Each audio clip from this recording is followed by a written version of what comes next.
Where did you come from? Ever been asked that before? Hi, Dan Gallagher here. And how you answer that question depends on what you know about your past, your family lineage, your family tree. Genealogy is the research, definition, documentation, and communication of family histories. One of the most important paper trails or document sets in the United States is the US Census. It's been conducted every 10 years since 1790 to identify how many people are here and where do they live. Luckily, it has evolved over these 220 years to tell us much more than that. What is it, where to find it, how to use it, and what can we learn from it? I'm going to answer these questions, and I'll be using the 1910 version as a reference. We'll be researching my great-grandfather, James Henry Gallagher. If you're a doer and just want to get started, and all you need is a website, it's familysearch.org. From Google, enter FamilySearch.org, then select Search Historical Records. There are many sites on the web to dig through, many are free. Most require that you set up an account in order to use the application. I think this is one of those. And many charge for access or to provide documents. I'd suggest you exhaust this very effective and free site before paying for access. You can also build your family tree on this site if you don't have software. There are many options on that as well. Cloud applications, free and membership fee related, and local system applications, all designed for family tree documentation. They all support the same kind of records, photographs, relationship diagrams, etc. I'd suggest that when your tree reaches 200 family member records, you need to decide on a standard software package to gather and organize your data. We'll take the lazy man approach and simply enter James Henry Gallagher and search. 304,000 results based on the name James Henry Gallagher. What gets returned are way too many records to look at. James Henry Gallagher's from different states, different countries, census reports, civil registrations, death indexes, passenger lists, baptisms. So this is the fire hose effect. Finding data is easy. Finding relevant data, not so much. So I know that my James Henry Gallagher was born in Maine, so I'm going to filter my results for only those born in Maine. Using birthplace drops the results to 8,700. Still too many to look through. We see World War I draft registration. James would have been 60, so probably not. Maine vital records, births and christenings. So we'll add census records to the filter under type. But we'll want to come back at some point and see if these other record types are related to our tree member. All genealogical documentation validation is based on 4 elements of events. Who was involved, the name of the person. When was the event? What was the event? Where was the event? Until you know all the elements, you can't really fold the event and its impact into the appropriate place in the family history. By looking at specific census event types, it drops the results down to 1,423. You can see from the displayed records that other fields are listed for each, suggesting those are also available to filter on. Since we know he was born in 1854, let's enter that in the birth date. Now we're down to only 19 records, so we scroll down looking for his wife's name, Flora Ellen, or perhaps his children. Notice here that the name field includes James H., James, J.H., Henry, J.H., and then some that the search suggests are low likelihood of matching. So the search is easier based on the more information you know. If all you have is a name, no location, family names, birth dates, etc., then the census will be a challenging data source. You'll see as we move through the approach and process, you will start to find those other data elements for many members of your family. Record them as you see them. You'll never figure out how to get back here. So I notice as we scroll down that J.H.'s spouse is F.E. in 1900 and Flora E. in 1910. Another problem with all our data sources. Census, birth certificates, marriage licenses, even headstones. Different versions of the given name are used all the time. You would think that JH wouldn't be accepted if the goal is to identify the person, but we're 115 years too late. I see LD in the children list, who was my grandfather, and that's what he went by his whole life. His enlistment papers in the Army have LD, as does his marriage license. Turns out he's my namesake, except no one really knew what it stood for. It's actually Louis Daniel, but I ended up with Louis Daniel on my birth certificate. Oh well. You also notice that his birth year is 1856 on 1910, but 1854 on 1900. More data problems. Let's now look at the 1910 record and see what we can learn. It presents a digitized summary of the census form and specific search record. Many of the online systems provide this information, but it's different system to system for the same census. Keep in mind that this data was transcribed by volunteers, in many cases, by the church, or Ancestry.com, or the Genealogy Project, or the GenWeb Project. As we'll come to see, this transcription is just another point to add an inconsistency to the process. The typo on the first letter of the last name may render the record unfindable. You'll see this when we look at the original form. It's nice that you get to see the actual census record, but it's real tedious to review them. Remember, these digitized versions are what the search engines are looking at, not the handwritten census forms. Computers didn't exist in 1910, so all of these records have been created after the fact, all based on the physical original form, which you see to the right. So the most important field, the name, is subject to inconsistent use, spelling errors, and transcription errors. James Henry will show up as James, James H., J.H., and James H. over the 60 years he is included in censuses from 1860 to 1930. To make matters worse, his family was digitized as Gallagher in 1860, which is a whole different level of challenge. Many of these fields are utilized in all of the census reports in one form or another from 1850 through 2010. Some are only used in one census, and we'll point those out as we go. The event place displayed here is the enumeration district. Each form includes the district, city, county, and state, which includes this record. The enumeration district is a number which might be a rural road of farms, a street or collection of streets in a city, or a neighborhood. The census taker records all of the information, including his name, on each page form he turns in. This is both good and bad, depending on their handwriting and ability to spell, as we'll see. If you know where the family was physically, you can actually go right to that enumeration district and look for their record. With 50 lines per page in 1910, and as many as 550 pages in one district, that will be a challenge as well. Starting in 1850, each of the family members is included as a line item entry, which then make every member of the household a search target. Sometimes you can't find the father, as he is off at war or died since the last census. This provides the ability to find the remaining family by looking for the wife, now a head of household, or even the youngest child. You'll use all of these approaches eventually. Gender has always been included in the census, so it becomes a useful filter data element as well. When you start to add the earlier generations to your family without the gender being included, many times you won't be able to guess based on the name. Age has also always been included. It's the basis for the determination of the year of birth. Only the 1900 census actually included the month and year of birth as an entered field. So all the census reports calculate the about year of birth based on the entered age and the year of the census. Because the census is taken from January through December, the actual birth year could be within a 3-year span. Marital status, added in 1880, is another helpful field when you're trying to figure out why someone has dropped out of the family since the last census, now a widow. Race is another field that has been included since the beginning. This is a very useful filter, particularly if your heritage involves the southern states. Many slaves took the names of their owners, which then multiplies the number of records you will get within the same district after the Civil War censuses.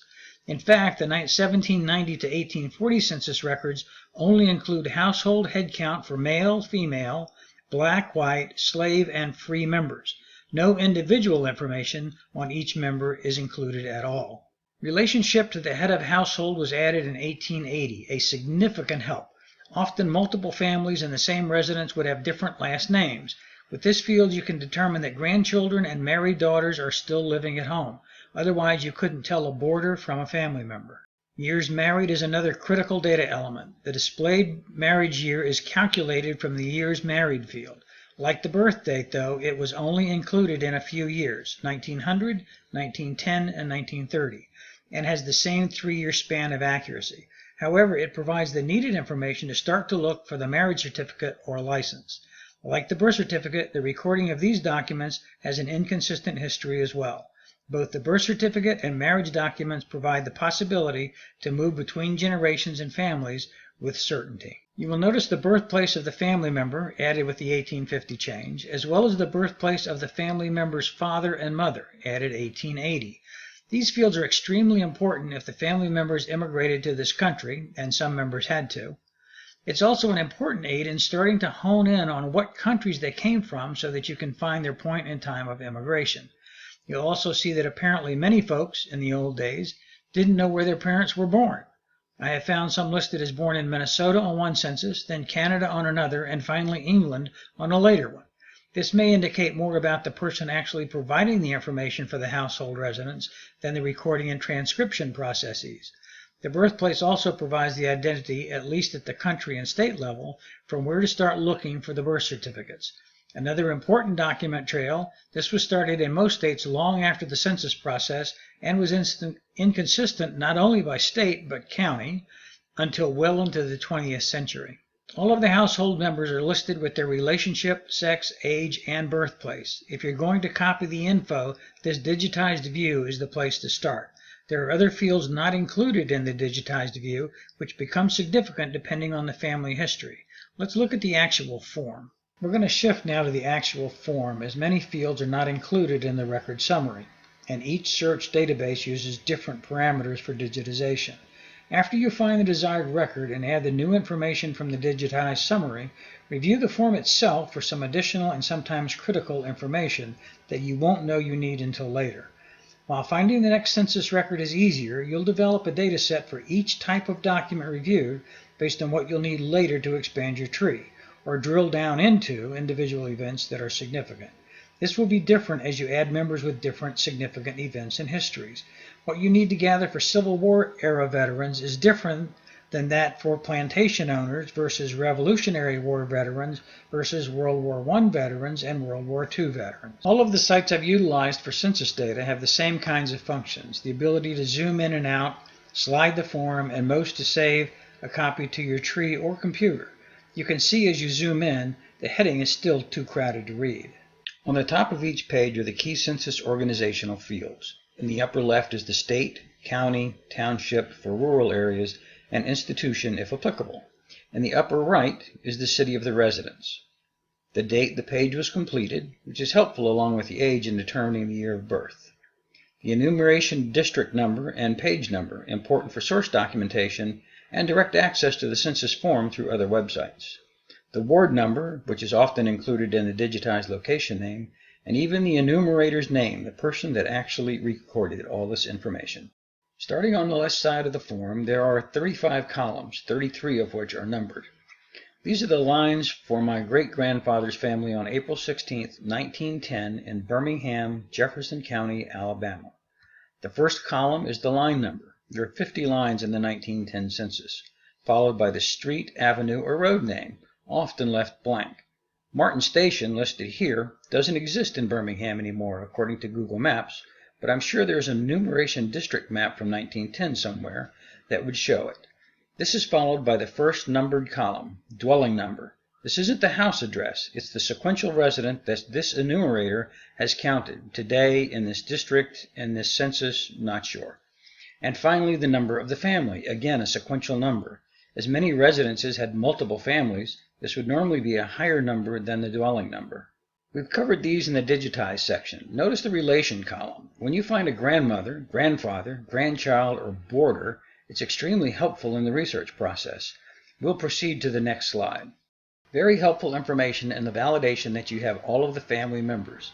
In this case, J.H. and Flora E. had 8 children, and all were still alive. However, only 6 are listed, so 2, probably older, had already left the family residence. That gives you something specific to look for in the 1900 census, as if they are old enough to have left, then they must have been alive in 1900, just 10 years earlier. Place of birth for the person and each of their parents. This is very helpful sometimes when you can identify the appropriate James, as you know his father was born in Nova Scotia, Canada. Notice the person providing the information thought it was New Brunswick. It was corrected, but still is not correct. Year of immigration and whether naturalized or alien when populated are very helpful on trying to determine when and where the first U.S. member of the family came from. Ship immigration is full of helpful family information if it can be located. Able to speak English or language spoken, also helpful, extending the lineage back into an earlier country. Trade or profession, general nature of industry, business or establishment, and whether employer, employee, or working on own account. Trade and work characteristics may provide other channels or avenues to additional information and start to add some substance to the life story in terms of what was going on. Out of work was a question to assess the impact of the 1909 Depression, as was the number of weeks unemployed in 1909. In 1930, the census asked if there was a radio in the house. Able to read and able to write were included from 1850 through 1930 with minor word tweaks. Depending on the family, it contributes to the understanding of why the spelling of names was so inconsistent. In my maternal Tuckers from Tennessee, most of the adults before the 1940 census could neither read nor write. Attended school appeared in many of the censuses. I see a pattern again in the Tennessee branch that kids until 7 or 8 attended school, but if older were listed as farmhands and not able to read or write. Owned or rented, owned, free, or mortgaged, farm or house. Number of farms schedule. These fields were added in 1900 and continued through 1940, which is the last available census online. Two similar fields were included in the 1850 to 1870 and then added back in 1930, which recorded the value of the real estate and the value of personal assets. You have to wonder about who and why these fields get included, and what exactly did they do with the information without any computers to crunch it. Veterans of the Civil War only appeared in this census. Whether blind both eyes or deaf and dumb. These two fields appeared in 1880 and again in 1910. In 1850 and 1870, they were included in a larger collection of whether blind, deaf, dumb, insane, idiotic, convict, or pauper. We had a few folks get ticked on that one, but not sure if they were insane or just idiotic. I'll leave you with these closing thoughts. As you find your family members in the census reports, record a few names of the families before and after your family members. If your family disappears in the next census, go looking for these families, and you may find the misinterpreted name of your members. While you're there, look for other family names that you recognize from maiden names of family members. The girl next door is really prevalent before the automobiles in the 20s. The 1890 census was lost in a fire, which I mentioned before. This creates a 20-year gap, in which time a member could be born in 1881, married, and have a child of their own by 1900. You'll never even see them when you find the father's census. There are also state census records, not in all states, but most were conducted in the X5 years, so that an 1885 Minnesota state census reduces that gap for their residents to 5 or 15 years. The 1790 to 840 censuses are a completely different format. Head of household and a head count of how many free white males, free white females, black male slaves, black female slaves, by age bracket categories. The age brackets change census to census, but no additional information is taken. Helpful if you have plantation owners in your tree, and somewhat able to postulate going backwards from 1950, or correlates to other family data sources. There are also other census schedules, like non-population and slave, to be reviewed. Last thought, the easiest and next best data source is findagrave.com. It's the wiki tree of cemeteries and can provide great research input, but also a communications link to other family members, both living and deceased. Check it out.